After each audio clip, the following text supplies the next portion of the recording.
I am so happy. You know, I came from Island Garden City of Samar. I had a meeting at 9 o'clock in the morning and then we ended up 11:30 in the morning. So after the meeting, I rushed to the barge to get to this party tonight. I cannot say no to Ariel kay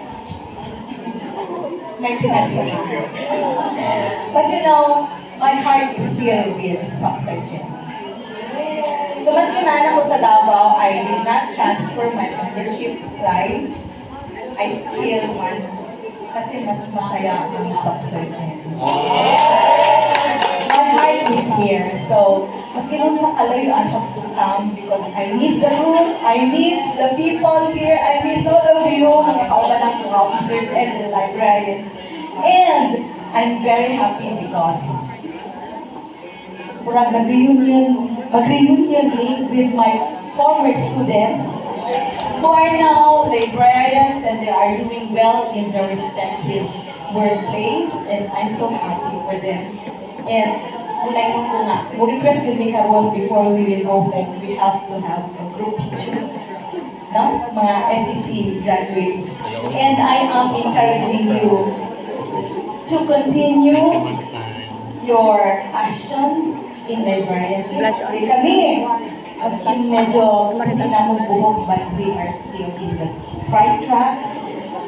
We have started directing our students. And now, nakita lang mo, uy, kamula nagasunod sa amo ang footsteps. Yes, so we develop you and alam mo yun ang role natin, no? We develop people and then others will follow. And then, kung manapot na generation, of course, you will lead a group. So, I just hope that this Soxygen Region 12 Fly will go more stronger and more lively and helping each other not to be fruitful in your individual endeavors. So, I'm so happy I'm back. Kay medyo tulukan, uli ko wala, but I still join your webinar. No, kay I did not end my connection with Fly Region 12 because this is where I also was developed and I have to continue with that, the drive and the passion.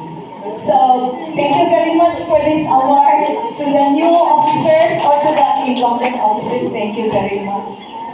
And magaling na, nila, ma'am, ato na po ka kay award.